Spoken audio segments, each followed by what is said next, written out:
Magandang buhay! Magpapa-incubate ako ngayon nitong 30 pieces na mga itlog.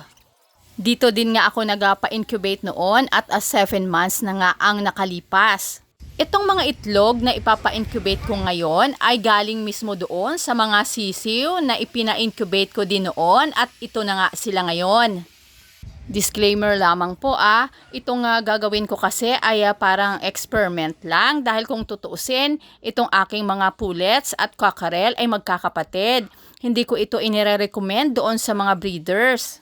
Ang goal ko kasi dito ay for egg production at for personal consumption lang. Kung ang goal nyo naman ay magbenta ng sisiw ay kailangang quality ang inyong mga breeder stocks para quality din naman ang mabibili ng ating mga customers. Isa pa sa titingnan ko dito ay kung ilang percent ang magiging hatching rate. Ang iba po kasi ay inilalagay sa ref yung kanilang mga iniipon na itlog.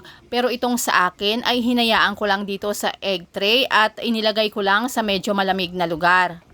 Iba-iba din nga ang sizes nitong itlog na ipapa-incubate ko kagaya nitong isa na malaki. Meron ding medium at small size. Paano ko nga ba inimbak itong mga itlog bago ko sila pina-incubate?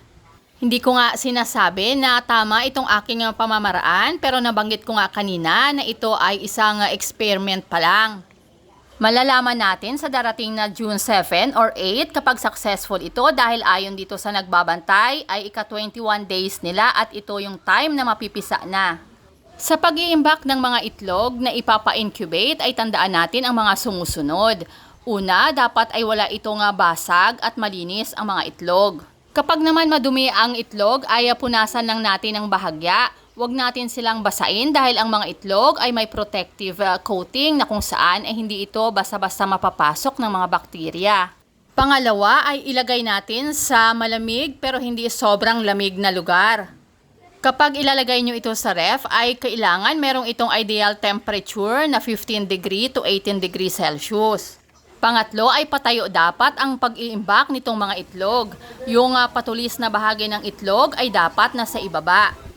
Pang-apat, dapat araw-araw natin itong bahagyang tinatagilid para hindi dumikit yung embryo sa shell.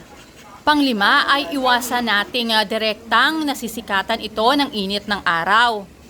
Pang-anim ay dapat maganda din ang airflow sa lugar na pag-iimbakan nyo ng itlog. Dapat meron ditong moderate humidity para hindi matuyo ang loob ng itlog. At ang pampito ay dapat huwag patagalin ang pag-iimbak nitong mga itlog dahil bumababa ang hatchability rate nito. 8 days ko ngang inipon itong mga itlog kung kaya't meron silang numbers na 1 to 8. Meron nga din akong hinalo dito na 2 itlog ng manok kong si Chiquitita na mix ng native at yung dati naming manok na dominant CZ. Titingnan ko naman kung ano ang kakalabasan ngayon kapag binreed siya sa Rhode Island Red. Hanggang dito na lang po. Abangan nyo dahil siguradong i-update ko kayo sa kung ilan ang mapipisa dito sa mga ipina-incubate kong itlog. Kung interesado po kayo sa mga gantong klaseng video ay pakiclick ang like, subscribe, ganun din po ang notification bell para updated kayo sa akin pang mga susunod na videos. Maraming salamat, keep safe and God bless!